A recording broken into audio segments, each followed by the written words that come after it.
This is Dr. Ihab Abdurrahman, Ihab Tarawa, Consultant of Acute Care Medicine at Soba University Hospital, Professor of Medicine, University of Khartoum, Dean of Sami Institute of Health. We are still doing our sessions in Basic Emergency Care course. This is about ABCDE approach and sample history approach. In-depth acute and in-depth approach to acute and life-threatening condition. The objective is to discuss the ABCD element in more detail and in depth, the airway, breathing, circulation, disability, and exposure. We're gonna discuss some of the serious and life-threatening condition in the airway, breathing, circulation, disability, and exposure.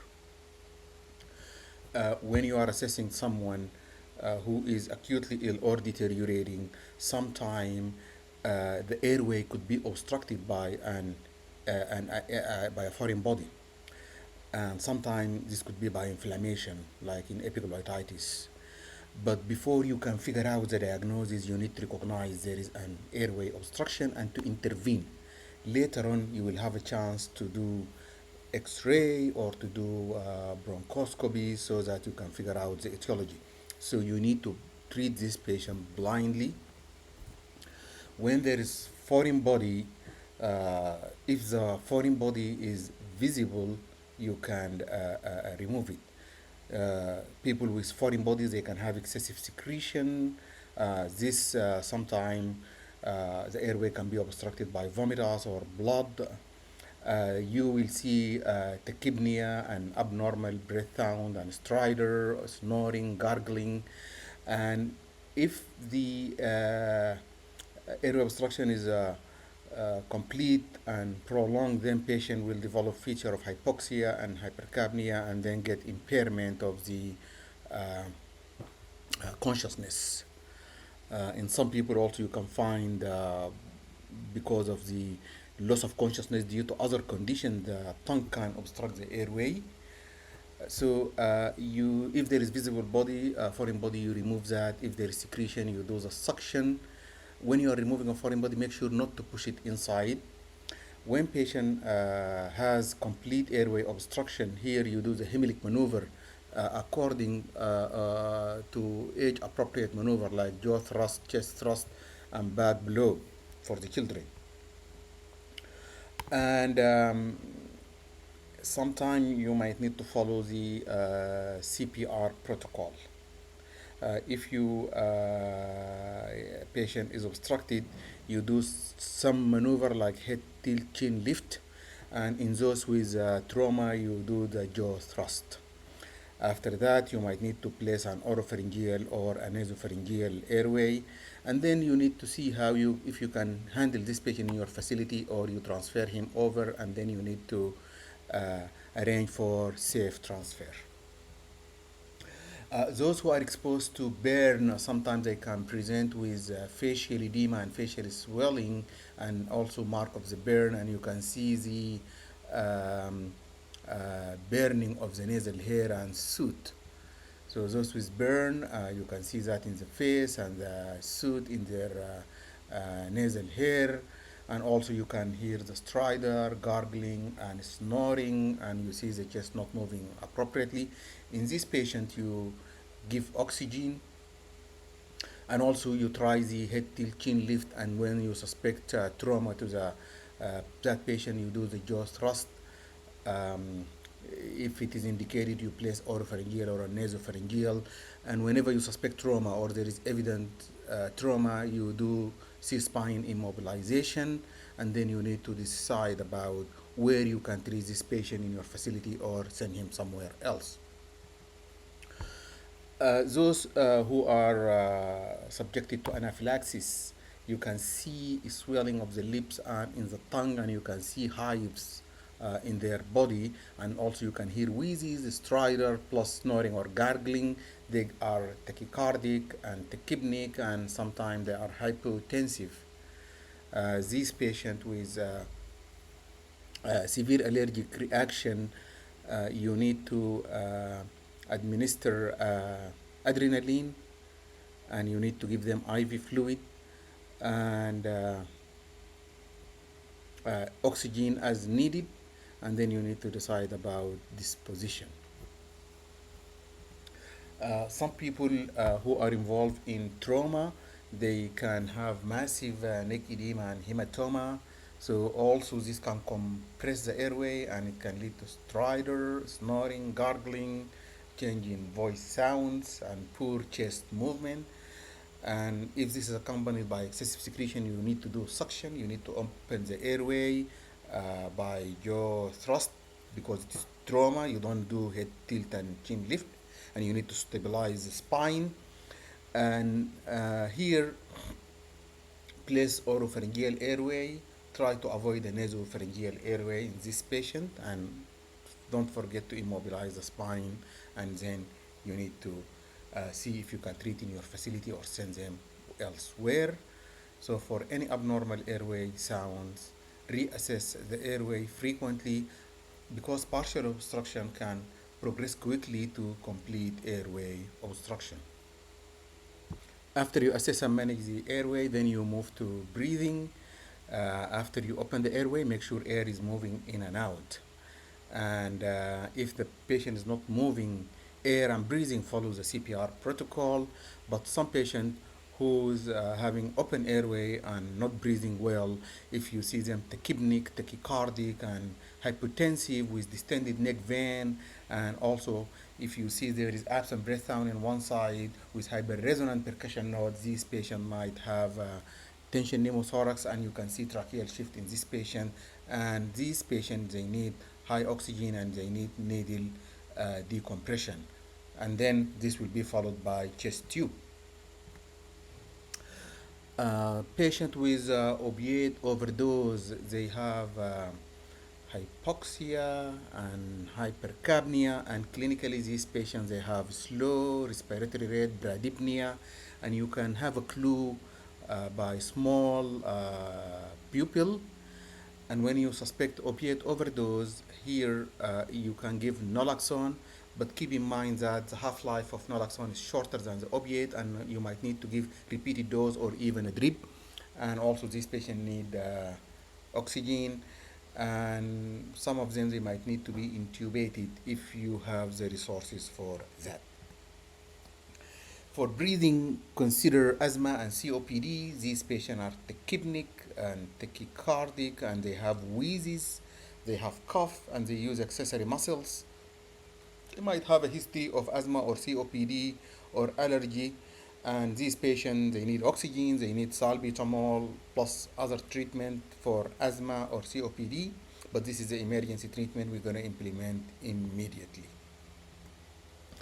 Some patients with a massive pleural effusion or those with hemothorax, they present also with tachypnea and difficulty in breathing, and you see these patients have absent breath sound on the affected side plus dull percussion node.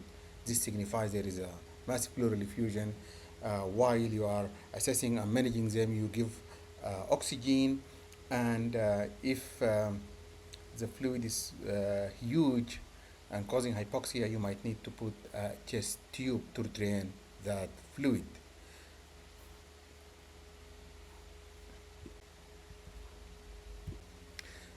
After you assess and manage A, airway, B, breathing, then you go to circulation. Some people with compromised circulation, if they have no pulse or they are unconscious and not breathing because the circulatory shock is very severe, or because they have arrest, then you need to follow CPR protocol. Patient with shock, they show feature of tissue hypoperfusion. They could be irritable, confused, or even in coma, and they have cold, clammy extremities, and you see they have tachycardia, tachypnea, pale and cool extremities, and capillary refill is prolonged more than 3 seconds. They are sweaty because of the surge in the sympathetic system, and they can be confused with altered mental state and low blood pressure. During the compensatory phase of the shock, the blood pressure could be maintained, especially in the young people. So this patient, you keep them flat, give them oxygen. If there is obvious bleeding, try to control this bleeding.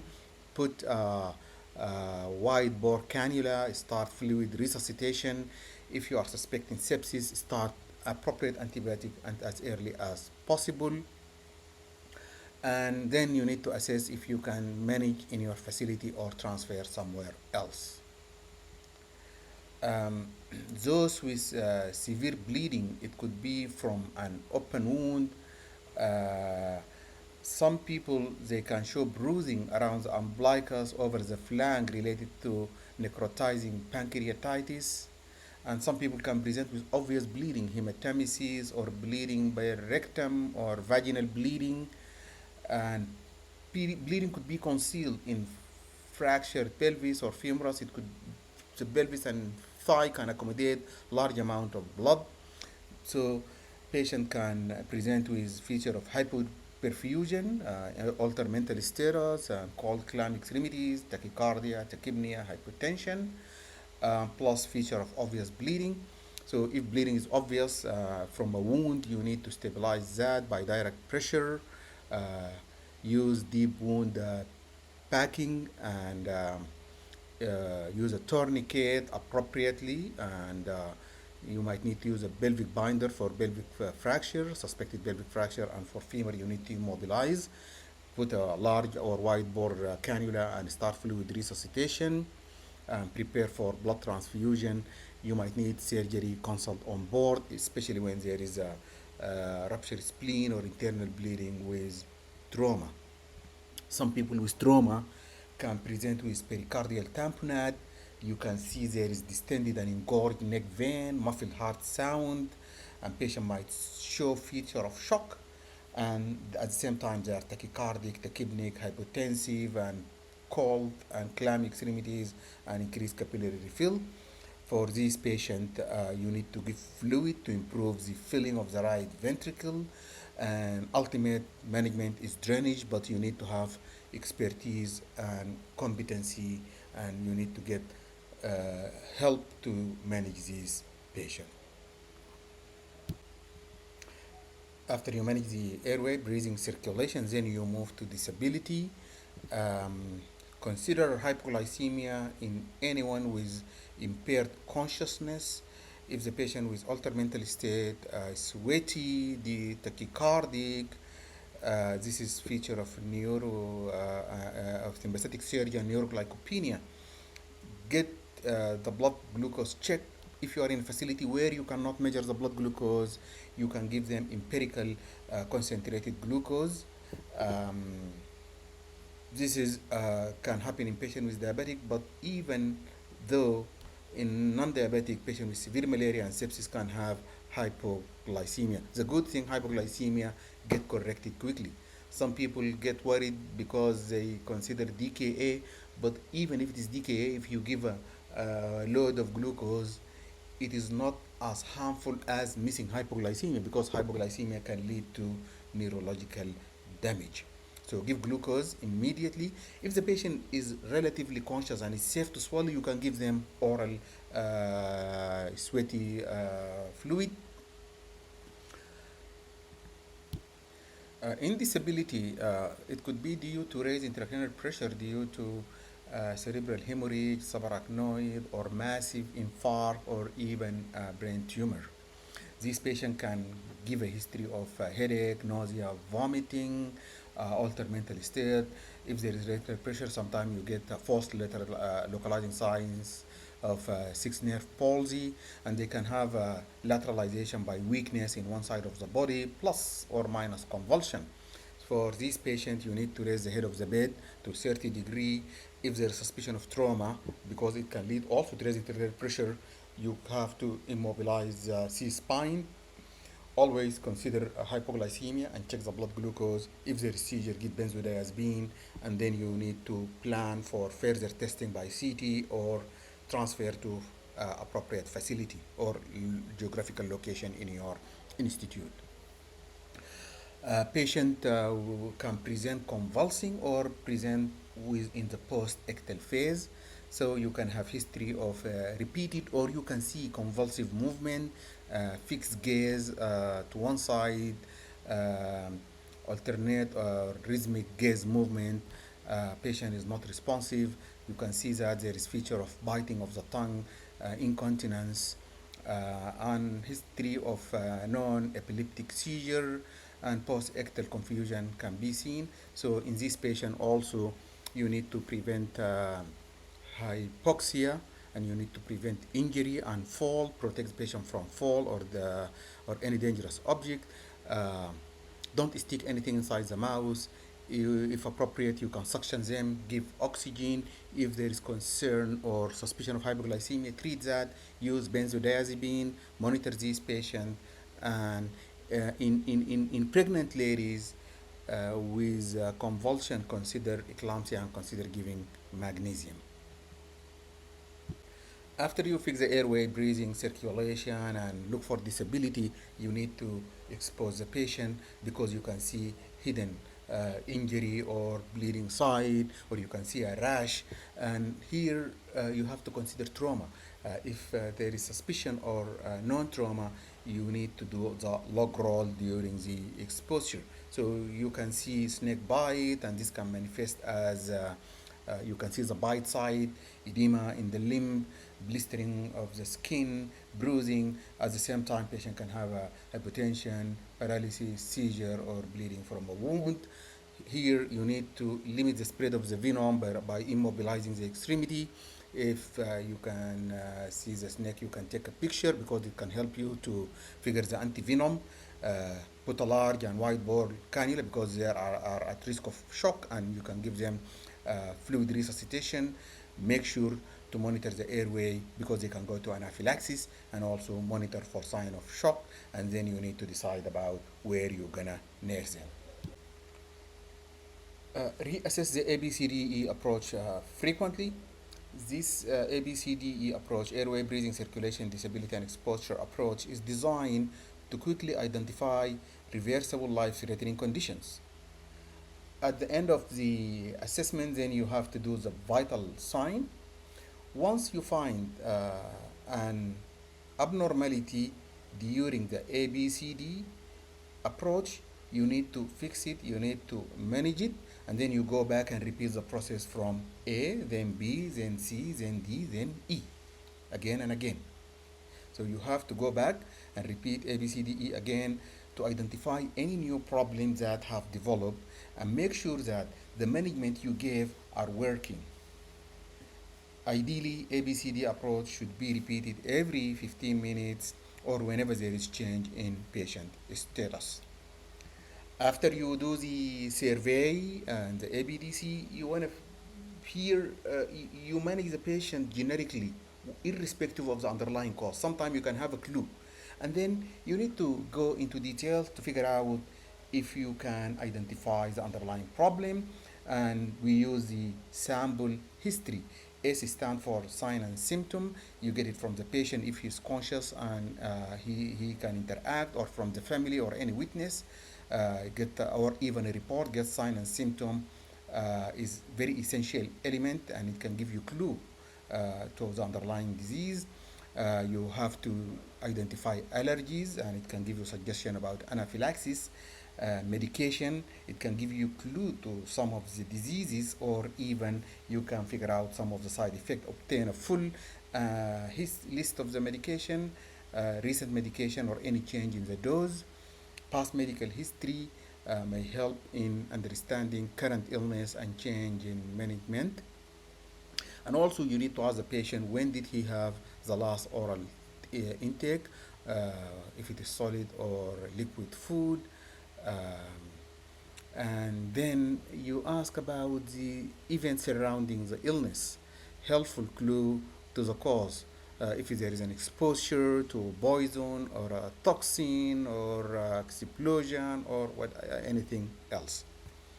In summary, ABCD approach is a very useful tool in identifying undifferentiated patient.